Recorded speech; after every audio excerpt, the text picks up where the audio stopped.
데요. 미디안과의 전쟁을 하나님께서 명하시는 그런 이야기입니다. 오늘은 이제 미디안과의 전쟁을 우리가 어떻게 이걸 볼 것이냐, 제목을 하나님의 심판을 대행하는 이스라엘, 히브리 말로는 이제 헤렘이라고 하는데 헤렘 하나님의 심판을 대항하는 이스라엘, 그렇게 전해봤습니다. 자, 오늘 본문에 보면 하나님께서 이제 모세를 불러서 마지막 사명, 그가 살아있는 동안에 마지막 사명을 주시는데, 그 이제 사명이 뭐냐면은 군사를 동원해서 이제 할 수 있는 사명 중에서는 마지막 사명이에요. 그 사명을 주시면서 그 사명이 이제 미디안을 치라고 하는 겁니다. 미디안을 쳐서 다 멸하라, 그런 사명을 주셔요. 특별히 미디안을 칠 때 모든 남자들과 남자아이들과 부녀자들을 모두 죽이라고 하나님께서 말씀을 하셨습니다. 자, 이런 말씀들이 하나님께서 다 멸하라고 하는 이런 말씀들, 전쟁을 하게 하시고 다 멸하게 하라고 하시는 이런 말씀들이 이 가나안 정복 이야기와 그 언근에 우근에 있는 다 그것과 연관된 것들이죠. 가나안 정복 이야기에 집중적으로 되어 있어요. 구약 성경에 보면 다른 전쟁에는 이것이 계속 그렇게 나오지 않고 가나안 정복 전쟁에 이렇게 몰려 있습니다. 근데 이제 이 이야기들이 21세기 현대인의 시각으로 보면 매우 불편한 말씀이고, 우리들이 읽기에도 상당히 참 이걸 어떻게 이해해야 되지? 그런 말씀이에요. 구약에 나오는 어떻게 보면 굉장히 폭력적인 그런 것들을 하나님이 하라고 명을 하시는 거죠. 요새 그 21세기 전쟁을 해도 다 그 전쟁 외에 군인 외에 민간인들을 보호하고 다 이제 이렇게 현대 사회에서도 그렇게 하는데, 하나님께서는 이제 가나안 정복과 이렇게 연관된 전쟁에서 다 죽이라고 계속 말씀을 하세요. 그래서 이제 이게 이제 반기독교적인 지성인들에 의해서 굉장히 공격을 받습니다. 그러다 보니까 이제 이 초대교회의 마르시온이라고 하는 사람은 이 구약 성경을 읽다가 이런 하나님의 모습을 보고 구약의 하나님과 신약의 하나님은 전혀 다른 하나님이라고 하는 이런 이야기라고, 구약 성경은 하나님 말씀이 아니라고 하고, 이런 이단들이 이제 막 선견하게 되고 그렇게 됐어요. 이게 쉽지 않은 이야기입니다. 저도 고등학교 다닐 때 윤리 선생님이 기독교를 막 비판하면서 성경에 보면 막 이렇게 폭력적인 이야기들 많이 나온다는 얘기를 이제 막 얘기를 해요. 자, 우리가 읽기에도 이제 제가 목사로서 설교를 하려고 31장을 읽고 어떻게 적용하지? 그럴 때도 쉽지가 않습니다. 이 말씀 어떻게 나는 내 자신이 솔직하게 하나님 앞에서 이걸 어떻게 이해해야 되지? 그런 마음도 드는 거죠. 그래서 이 난제 중에 하나입니다. 구약에 나오는 이 폭력적인 행동을 하나님께서 하라고 명하신 이 말씀들은 신학자들에게 있어서도 굉장히 해결하기 어려운 난제 중에 하나예요. 이제 이 주제를 직접적으로 이제 다루는 책을 쓴 사람이 크리스토퍼 라이트라고 하는 그 구약 학자인데, 이분은 이제 선교사이기도 하시고 구약 학자입니다. 구약을 복음적으로 보수적으로 공부하기가 쉽지가 않아요. 고고학하고 이렇게 성경하고 맞지 않는 부분들이 있어서 굉장히 이제 복음적이고 보수적인 학자이면서도 학문적으로도 탑 클래스에 있는 그런 학자이고, 또 선교사로서 인도에 가서 선교도 하시고 대단한 분이라고 생각해요. 이분이 쓴 책 중에 하나가 이제 번역이 되어 있는데, 성경의 핵심 난제들에 답하다. 성경의 핵심 난제들에 답하다. 그래서 어려운 주제들, 하나님이 통치하시고 섭리하시는 세상에 왜 고통이 있는가, 이런 주제들도 다루고 이 주제도 다룹니다. 이 폭력적인 행동을 요구하는 말씀들을 어떻게 이해해야 되는가, 이걸 다루면서 자기도 여기에 대해 만족할 만한 대답은 없다 그래요. 그러나 자기가 이제 구약학자로서 하나님 믿어온 사람으로서 연구해 보면은 그래도 이제 최선을 다해서 신학자로서 설명을 하고 마음을 편하게 만드는 그런 해결책들을 제시를 합니다. 이 책에서 관심 있는 분은 성경의 핵심 난제들에 답하던 어려운 신학적인 주제 몇 가지를 답하고 있어요. 자, 왜 하나님께서 다 멸하라고 하셨을까? 특별히 가나안 정복 전쟁, 오늘은 미디안 전쟁인데요. 다 같은 맥락이죠. 우리 이 말씀을 어떻게 이해해야 되고 어떻게 적용해야 될까? 아침에 좀 잠깐 묵상을 해보겠습니다. 자, 오늘 1절 2절에 보면 모세에게 이제 모세를 불러가지고 마지막 사명을 주는데 미디안을 치라 그래요. 1절 2절 한번 읽어봅니다. 시작. 미디안에게 갚으라. 그 후에 내가 내 조상에게로 돌아가리라. 그렇게 말해요. 여호와께서 모세에게 말씀해 이르시되 이스라엘 자손의 원수를 미디안에게 갚으라. 그 후에 네가 내 조상에게로 돌아가리라. 이제 이건 이 일인데 이 군사 사명으로는 네가 마지막이다 그런 얘기나 마찬가지죠. 자, 군대를 모집해서 미디안을 친 사건은 출애굽 2세대들에게 있어서는 첫 번째 전투입니다. 지금 부모 세대는 그 전에 전투를 했지만 다 죽었고 모세에게는 마지막 전투가 되겠어요. 자, 왜 미디안을 치라고 하셨는가? 이스라엘의 원수를 갚으라 그랬잖아요. 네 원수를 갚으라. 이 내용이 우리가 잘 알고 있듯이 25장에 나오죠. 25장에 보면 이제 이스라엘 사람들이 시딤이라고 하는 곳에 이제 머물러 있을 때에 이 미디안 사람들이 이스라엘을 스스로 망하게 하는 그런 전략을 쓰죠. 미인계를 썼어요. 써가지고 여성들을 통해서 음행을 행하게 하고 그 다음에 그것도 여성들에게 유혹을 당해서 그들을 따라가 가지고 우상 숭배를 하게 만든 내용이 민수기 25장에 나옵니다. 자, 이 내용을 기억하면서 하나님이 이것을 이스라엘 자손의 원수라고 얘기한 거죠. 원수라고. 자, 이 죄 때문에 하나님이 그 당 25장에 보면은 미디안을 쳤다는 얘기는 없어요. 이스라엘 백성만 쳤어요. 음행과 죄악 때문에 무려 24,000명이 죽었습니다. 전염병으로 치셨어요. 그래서 성경에 보면 전염병은 전부 다 하나님의 심판이에요.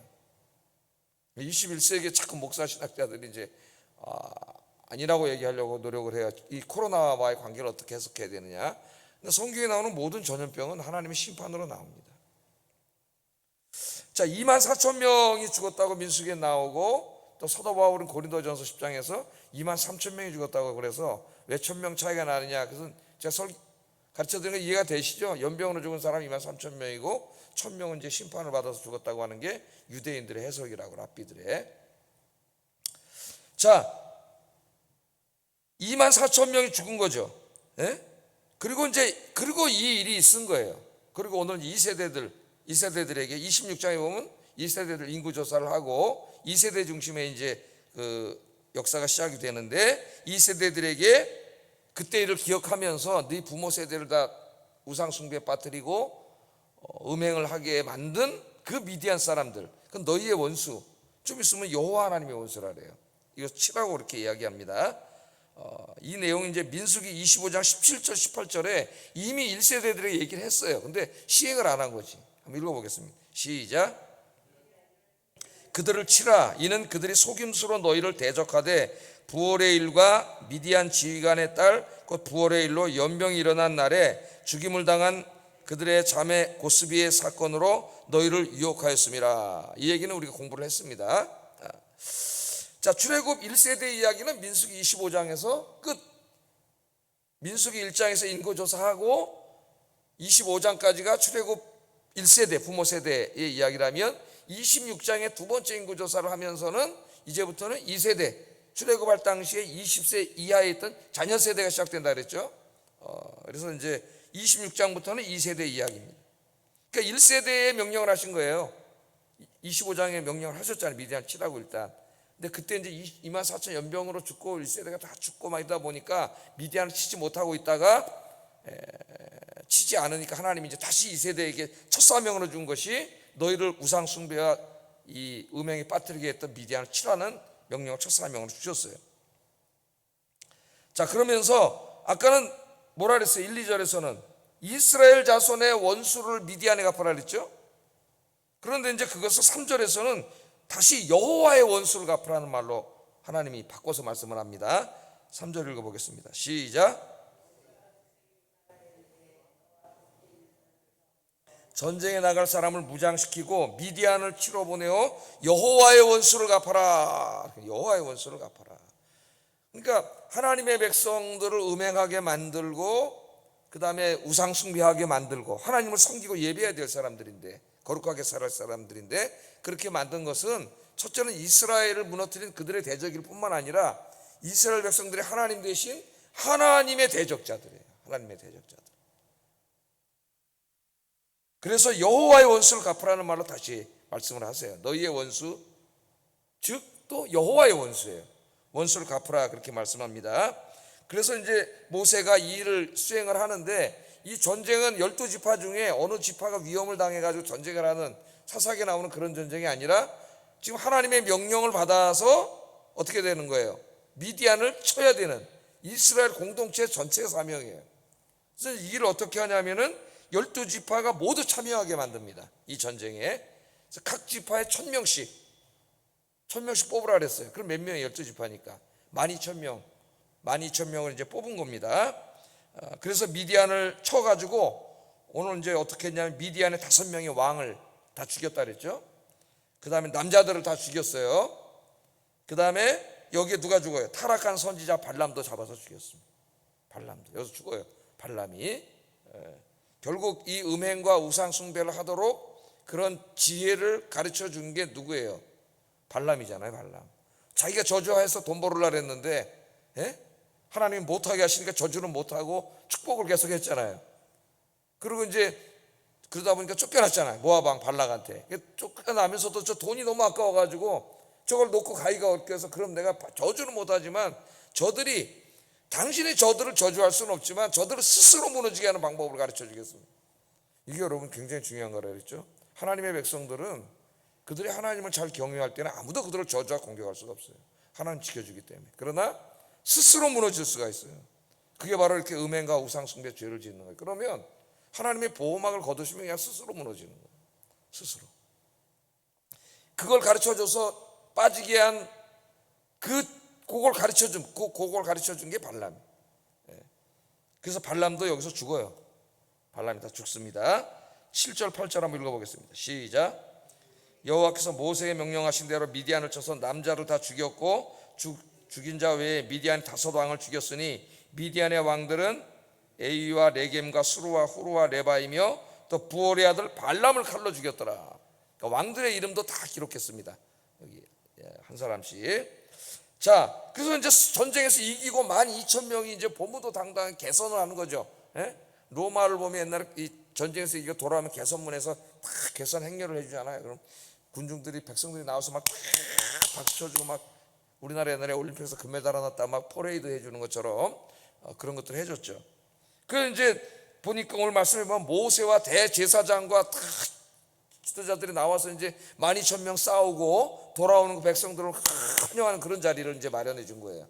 그래서 이제 나가서 마련하는데, 모세가 갑자기 환영하러 나갔던 모세가 그 생권생하고 목숨 걸고 싸워서 이제 하나님의 명령을 이행하고 돌아오는 군인들에게 오늘 15절에 보면 화를 냅니다. 갑자기 환영하러 나갔던 모세가, 지도자가 화를 내는 거예요. 15절에 보면 모세가 그들에게 이르되 너희가 여자들을 다 살려두었느냐. 하나님 다 죽이라 했는데 여자들을 죽이지 않은 거예요. 여자들. 그러니까 이 모세가 화를 냅니다. 하나님이 다 죽이라 했는데 왜 여자들을 살려뒀느냐. 그러면서 16절 18절에 이런 명령, 이제 우리가 지금 마음을 불편하게 하는 명령을 하는 거죠. 한번 읽어보겠습니다. 시작.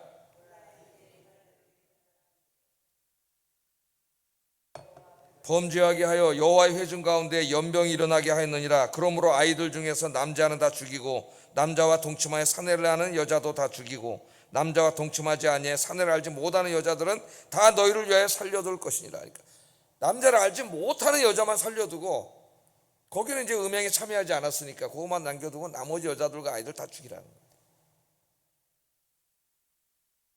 자, 전쟁에서 군인들을 죽이는 것은 어쩔 수 없지만은 이렇게 미디안의 여인들과 사내 아이들까지 다 죽여라?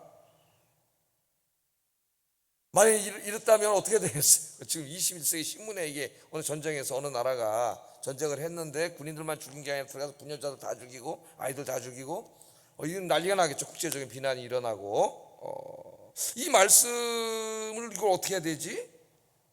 참 어렵습니다. 이 말씀이. 자, 두 가지를 한번 좀 생각을 해봐야 되는데요. 첫째 우리가 생각해 봐야 될 것은 이 지금 미디안과의 전쟁은 이렇게 이제 막 다 이렇게 하나님이 멸하라고 말씀하신 이런 이야기는 가나안 정복 전쟁에 국한됩니다.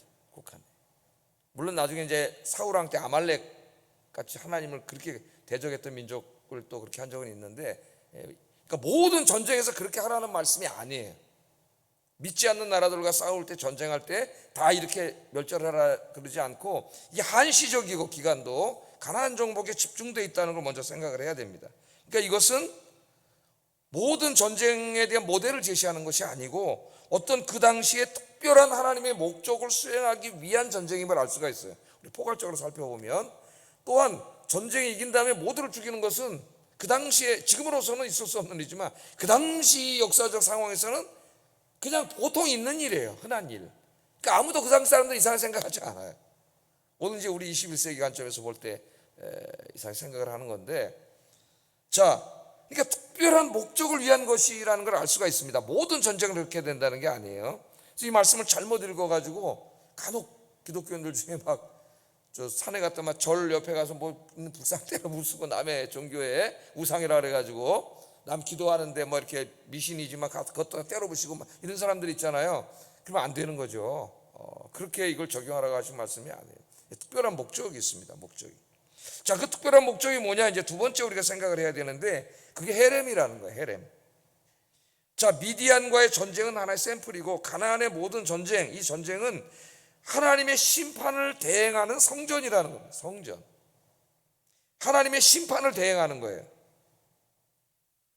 자, 한번 생각해 보세요. 이미 그 바알보올 사건 때문에 시딤에서 음행과 우상숭배에 참여했던 이스라엘 사람들은 2만 4천 명을 심판해서 죽였어요. 2만 4천 명 죽었습니다. 그런데 미디안 사람들, 정작 그 일을 하게 만들었던 미디안 사람들은 아무도 죽지 않았어요.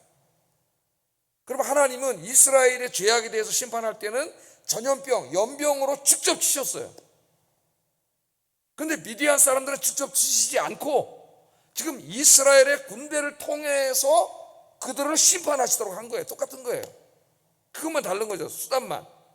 하나님의 심판을 대행하는 거예요. 그들의 죄악이 너무 크기 때문에 하나님이 심판하시는 거죠. 자, 그러니까 지금 이스라엘 군대의 전쟁은 자기의 욕망을 채우기 위한 전쟁이 아니라 하나님의 심판을 대행하는 전쟁을 하는 겁니다.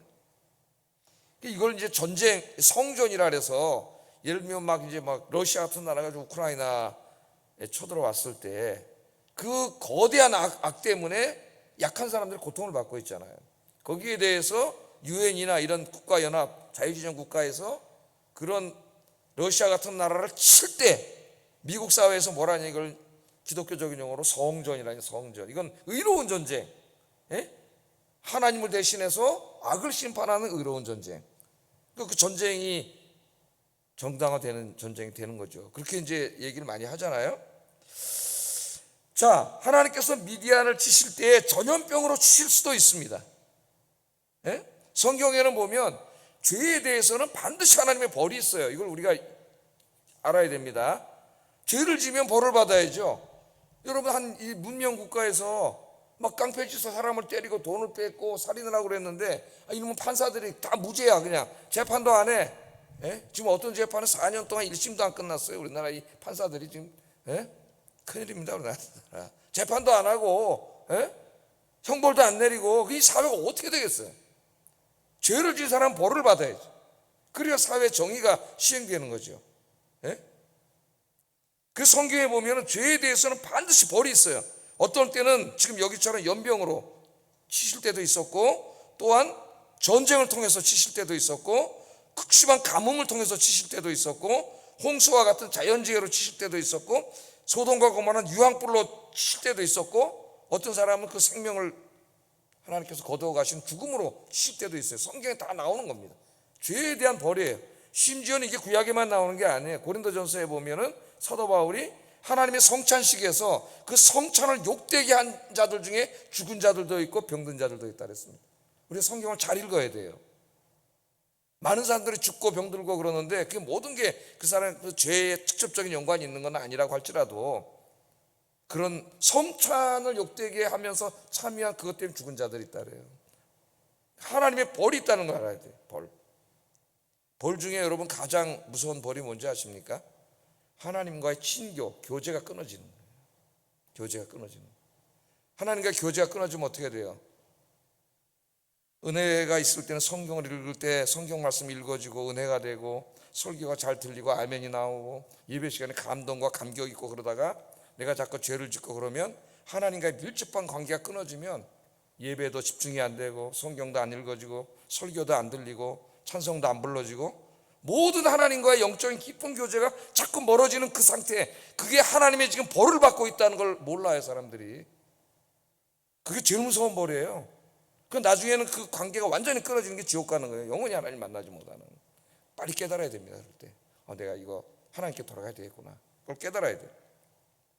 자, 다양한 방식으로 하나님 치시는데 오늘 이 미디아는 그냥 하나님 전염병으로 치셨거나 뭐 딴 걸로 치셨으면은 유황불로 치셨거나 하나님 심판 내리셨거나 우리가 별 불편하지 않는데, 이스라엘이라고 하는 군대를 통해서 치시다 보니까 이게 전쟁에 왜 이렇게 폭력적인 게 나오는가, 이제 우리가 이렇게 자꾸 받아들이게 되는 거죠, 이 말씀이. 예? 근데 왜 하나님이 그럼 미디아는 그냥 다 전염병으로 쳐서 연병으로 같이 죽이지 않고 이스라엘을 통해서 심판했냐면은 이제 가나안 정복을, 곧 있을 가나안 정복을 미리 하나님이 준비시키기 위함이에요. 모든 가나안 전쟁이 다 이렇게 돼야 되기 때문에. 그래서 이 전쟁이 침략 전쟁이나 약탈 전쟁이 아니라 하나님의 심판을 대행하는 헤렘, 거룩한 전쟁임을 분명히 하기 위해서 6절에 보면은 제사장이 이 전쟁에 참전을 하잖아요. 6절 한번 읽어보겠습니다. 시작.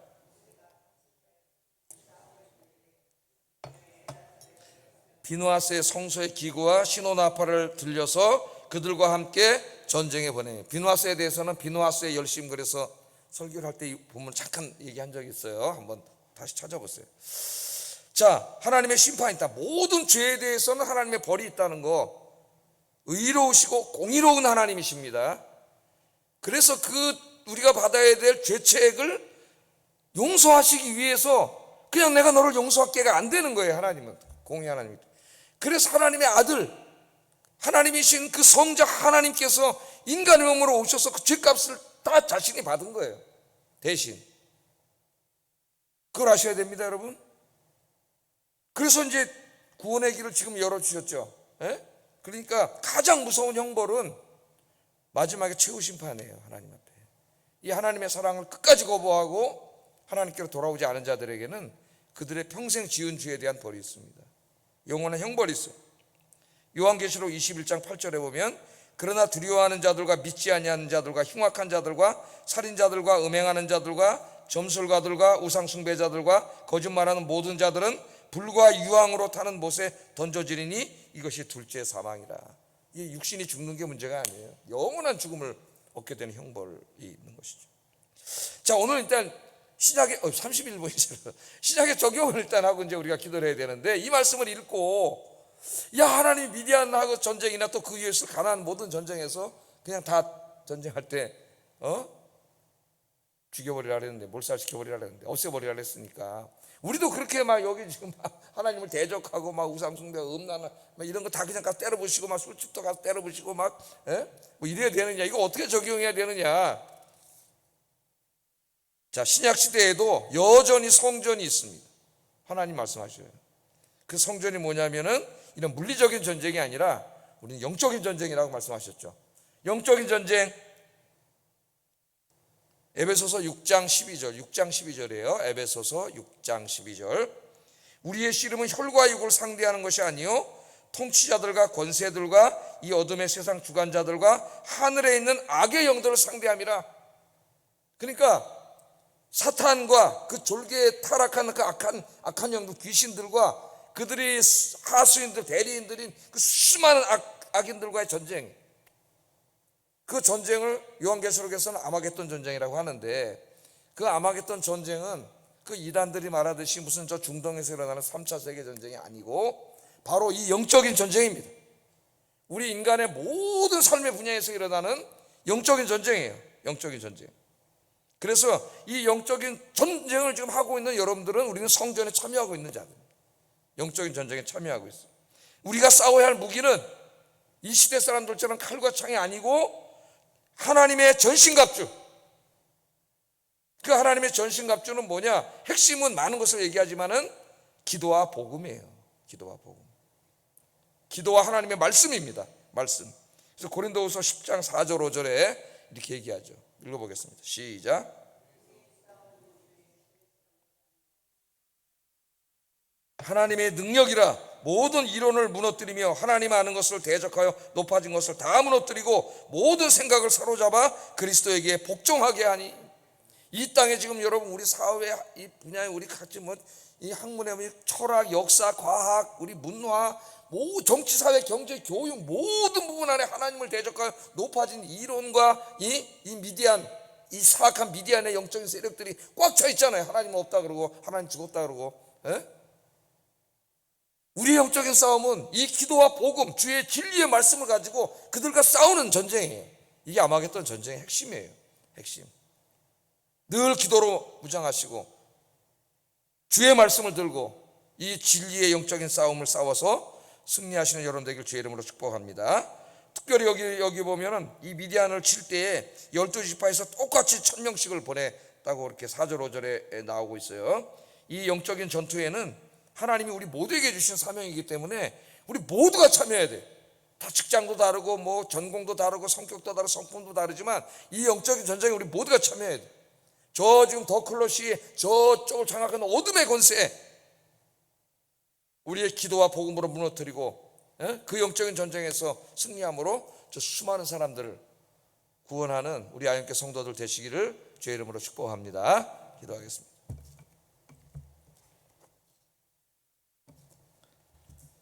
첫째, 오늘 기도 제목은 하나님은 모든 악을 반드시 징벌하시는 하나님임을 알고 죄를 멀리하고 내 안에 있는 모든 악을 도말하게 하소서.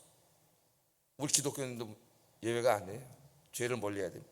두 번째, 늘 기도함으로 늘 복음을 전함으로 하나님을 대적하고 하나님 나라를 파괴하는 사탄과 귀신들과 그 대리인들과의 성전에 참여하게 하소서. 어떻게 참여한다고요? 기도함으로 복음을 전함으로. 함께 기도하겠습니다.